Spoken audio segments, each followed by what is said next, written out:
The FBI in Peace and War.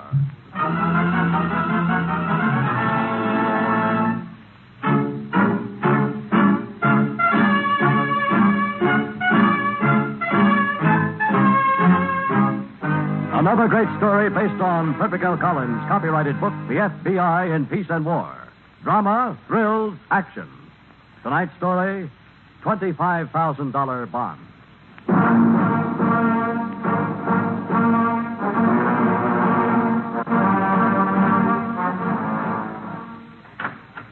All right, thank you, Judge. Mr. Farrell, I've just come from the United States Commissioner's office. He said you refused counsel when you were arraigned before him this morning.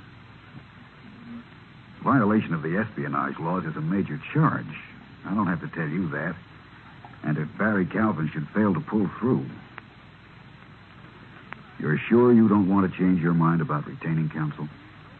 I'm sure. Why? I have my reasons. I looked over your record in the Commissioner's office. It's an excellent record, Mr. Farrell. Unless there's a compelling reason, a man of your background doesn't change overnight. Mr. Stevens. And beyond your record, there was the interview with Agent Reynolds at your office.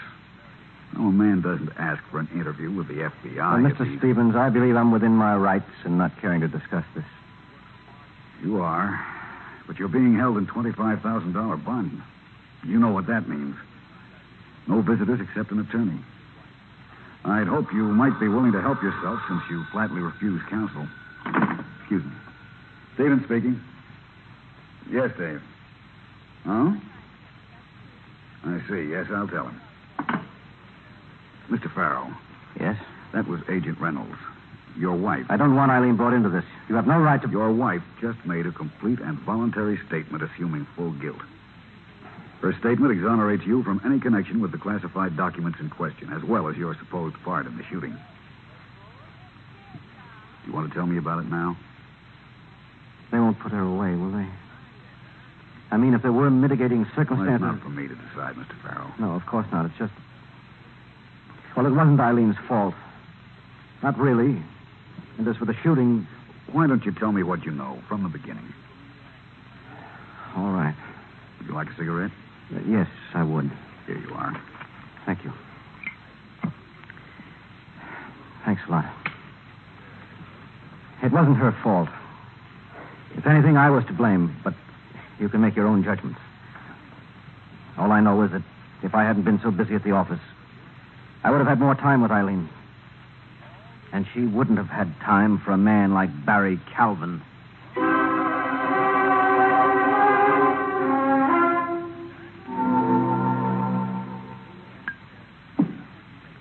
You know, Eileen, one of these days that husband of yours may get curious about what happens with you while he's busy at the office. What then? Paul isn't the type to get curious. Oh? Trust you, huh? Implicitly. But if he ever did get curious, all I'd do is ask for a divorce. You, haven't mentioned anything like that yet. You told me not to. Of course. When, Barry? When what? Do I mention it? Well, I've been thinking about that very thing, Eileen. Say, that glass looks kind of lonely. Oh, just a short one. I've been thinking about us most carefully, and I've come to the conclusion... Eileen. Yes? When two people are as close as we are, they shouldn't have secrets from one another, should they? Of course they shouldn't. What is it, Barry? Tell me. I need money, Eileen. A great deal of money, and I need it now. But I thought... I know. But I haven't been doing so well with my investments lately, and a couple of big deals have fallen through. Darling, I don't care about money. Did I ever? No, of course not. For goodness sake, Barry, my husband works for the government. You know the kind of salary he makes. I know, Eileen. I know how you feel, but I just couldn't ask the future Mrs. Barry Calvin to make a big move like this unless I could at least... Eileen, how much do I mean to you? You know how much, darling. Enough to do something for me without asking why? Ask me, that's all. Eileen, do you know what work your husband does with the government? No. That is not exactly. Paul never discusses business with me. Uh-huh. brings things home to work on, doesn't he? Oh, yes, almost every weekend. Barry, what? Eileen, you want to help me. You really do? Yes, darling, I just said. All right. That's all I wanted to know. I had to find out if you really wanted me, really needed me. Because I need you, Eileen. I need you more than you will ever know.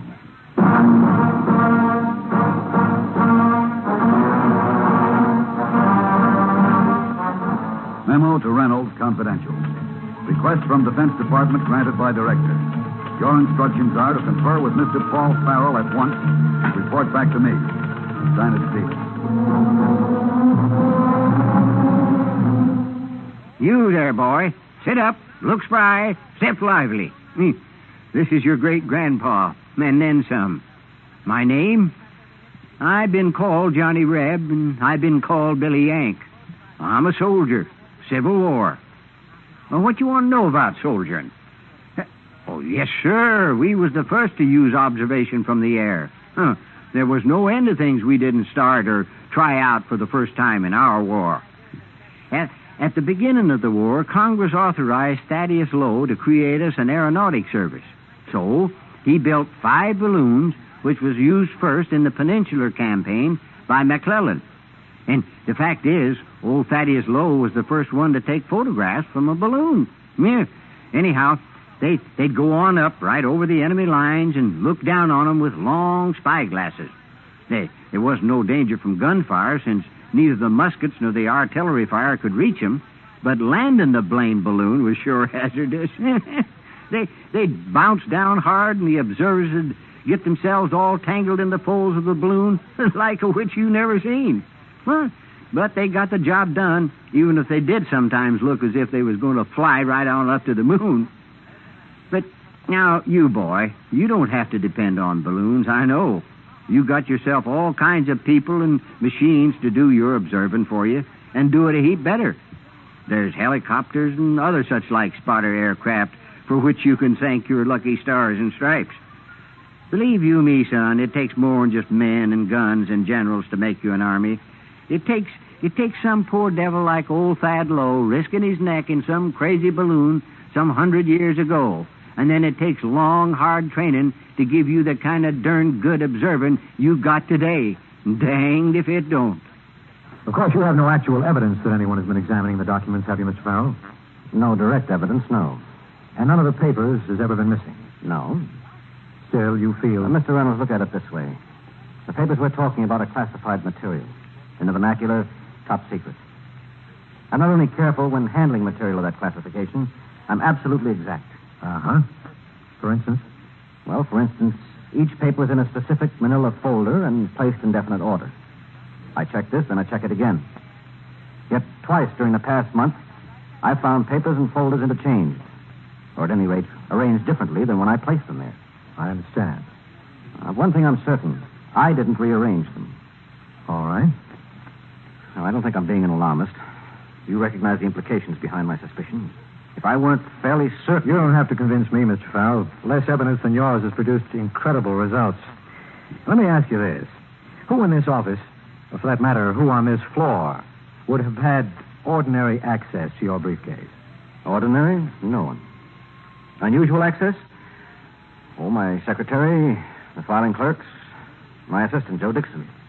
No special feelings about any of them? I'd trust each and every one of them as highly as I would myself. Uh-huh. You bring work home with you, Mr. Farrell? On weekends, yes, I do. Occasionally other times, but mostly weekends. This past month? Yes. Married, aren't you? I am. Happily? No, I don't mean to pry. Well, that's all right, yes, quite happily. The reason I ask, security had you conceal the nature of your work, even from your wife. This interview cancels that order. For her safety, it's now necessary for her to know. Do you have a gun in the house, Mr. Farrell? No, I don't. You don't really... Mr. Farrell. Yes? I'm not being an alarmist either. But I don't have to talk circles with you. You're well aware of the situation. I'll see that you have a gun and permit for it. One more thing. Yes? The sooner you tell your wife about this, the better. I'll tell her tonight. Anything more? No, that's all for now, Mr. Farrell. There may be something more later.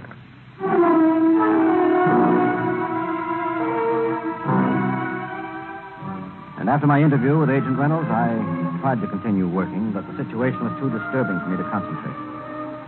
I left the office and went home to tell Eileen about it, as he'd suggested. But there was a note on the night table saying she was spending the evening with friends. This had been happening with increasing regularity over the recent weeks, and somehow that was disturbing, too.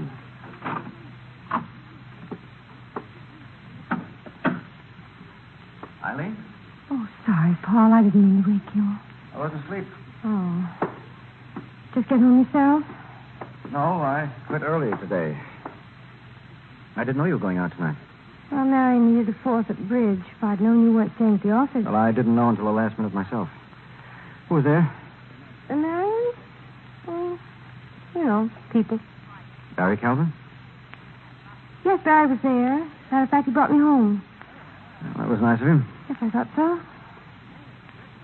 Eileen, what's the matter? Something the matter? I think there is. Imagination, Paul. No. We've been growing apart lately. It's my fault, I guess. I've made the office more important than our home. And I couldn't even tell you why. Paul. Anyway, that's changed. Now I can tell you.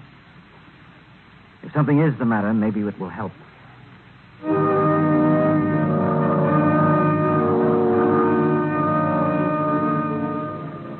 And by the time I'd finished telling her, Eileen was really shocked. I'd expected a reaction from her, but nothing so severe. I reassured her as best I could. I told her the whole thing might be a false alarm. I told her about the gun in our living room desk, but nothing would calm her. And, of course, I didn't know why. I didn't know what a night of torment she went through, waiting for the morning and the truth. The truth? Your husband must be an eloquent speaker. Have you doubt me this way? Paul does speak well, doesn't he? I didn't ask you here to discuss Paul's vocal abilities, Barry. Well, I'm quite sure you didn't. How much truth is there in what he said? Apparently, you seem to think there's a good deal. Answer my question. Eileen, when you went along with our arrangement, you knew that there might be complications, didn't you? I went along because I thought those papers were harmless, because you said you needed my help.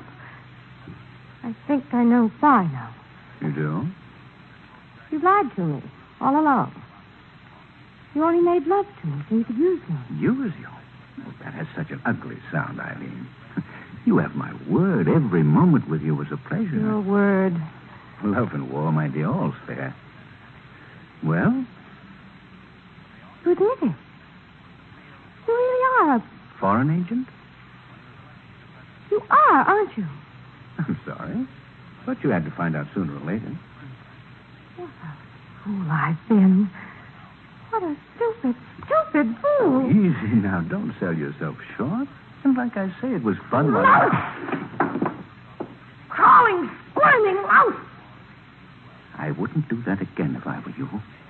And keep your voice down. What do you think you're doing? What does it look like? I'm calling Paul and filling him in. I don't think that's very wise. No, I don't imagine you Don't do. go off the deep end, Eileen. Think. Just think a minute. You know me, Barry. I don't think. That's my trouble. Hello. Mr. Paul Farrell, please. Thank you.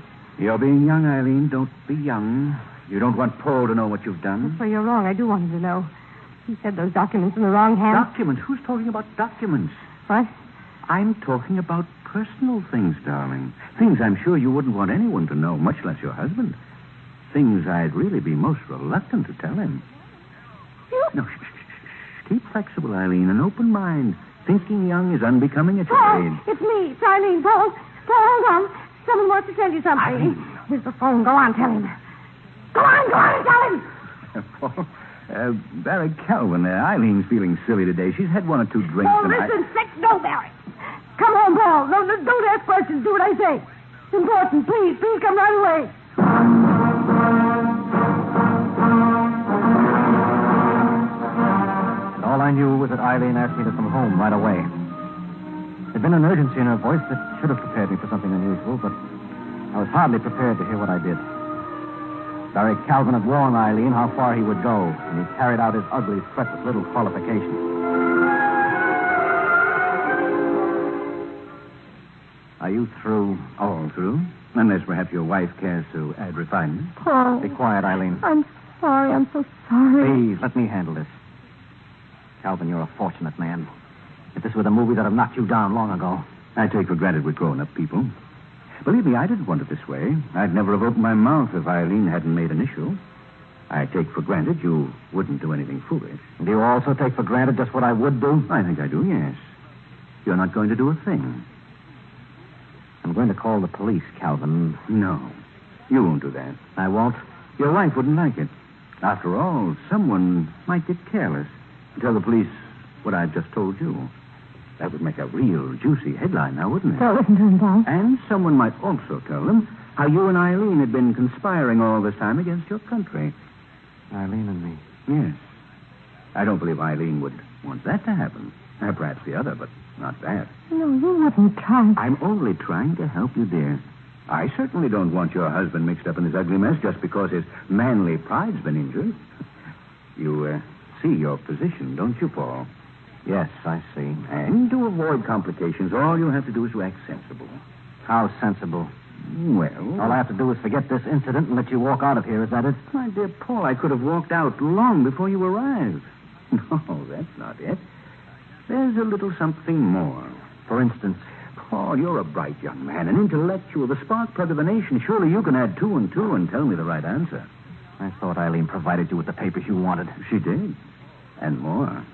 However... Yes? However, there are certain essential papers still to be seen to, shall we say, complete the picture. In my pocket, there's a camera. 5 minutes with the essential papers, and I'm satisfied. We part amicably and know when the... I said something amusing? Yes, you did something very amusing. That's the trouble with you boys. Your conceit gets in your way and trips you up every time. You prefer the alternative? There really isn't any choice. Good old national loyalty, huh? That Boy Scout American attitude always gives me a laugh. Now, laugh hearty, then. Your number is coming up any minute. Don't fuss me, Paul. I don't like it. We have a good old national saying, Calvin. If you don't like it, lump it. You underestimate me. You always have. No, on the contrary, I overestimated you. I had no idea what a filthy, low, miserable, sneaking cheat you were. Your husband doesn't know how to speak. You should teach him discretion, Eileen. We know who the expert is when it comes to sneaking cheats, don't we?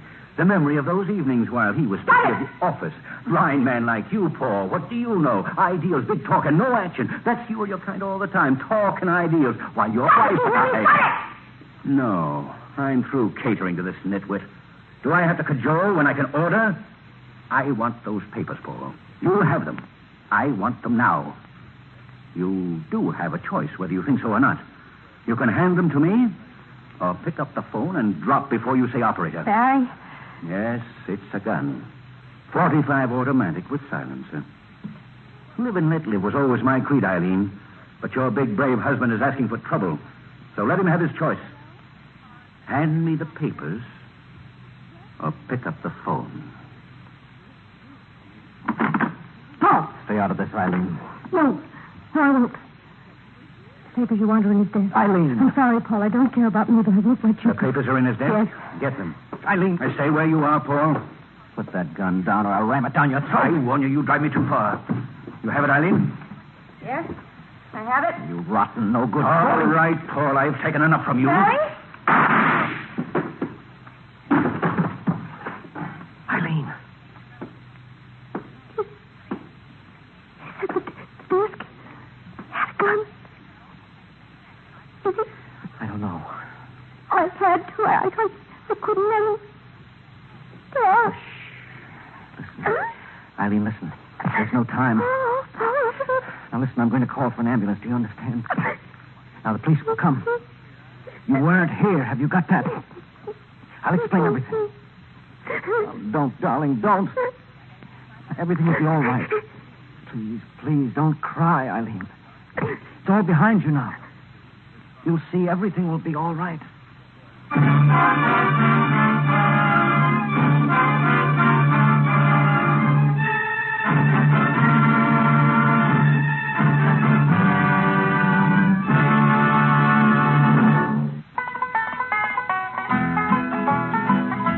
Land is your land. This land is my land. This land was made for you and me. One of the world's great men was born at Sinking Spring Farm near the big South Fork of Nolan Creek, Abraham Lincoln. One of America's favorite songs was written about Bardstown, my old Kentucky home. Much of the world's best bourbon is distilled in Frankfurt, or Frank's Ford, as it was originally named. One of America's cleverest men hailed from Paducah, Irvin S. Cobb. Gilbertsville is the site of the largest of the TVA dams, and Fort Knox houses all of the nation's gold bullion. All of this greatness had a common spawning ground, the Bluegrass State, where the words thereof probably mean more than anywhere else, Kentucky. But the mountaineer is at least as much a part of this state as man-of-war, and his struggle to survive, inherited from his father and his grandfather, is in the names he gives to the hollows where he lives, lonesome and troublesome and peevish. The stick-to-itiveness of men like this has made Kentucky a state famous for thoroughbreds of all kinds, and a state which continues to stand united. Calvin Bartok, alias Barry Calvin, recovered from the gunshot wound inflicted by Eileen Farrell, and on his release from hospitalization, was deported from this country under the Subversives Act. Mrs. Farrell, in spite of her husband's vigorous efforts in her behalf, was tried as an accessory, convicted as charged, and sentenced to 2 years in women's prison. As for Paul Farrell himself, substantiation of his wife's statement by your FBI provided his immediate release from $25,000 bond.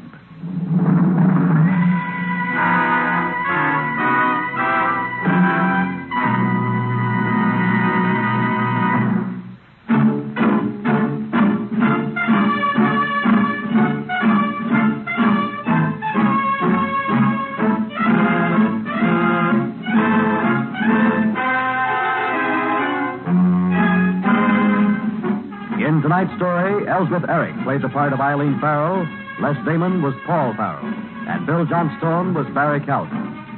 This radio dramatization for the FBI in Peace and War was written by Jack Anson Fink. These programs are produced and directed by Betty Mandeville.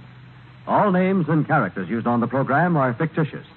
Any similarity to persons living or dead is purely coincidental.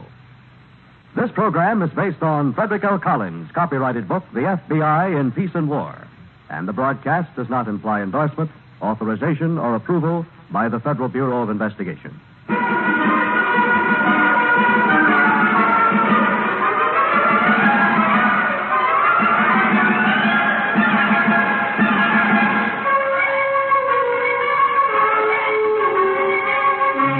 This is the United States Armed Forces Radio and Television Service.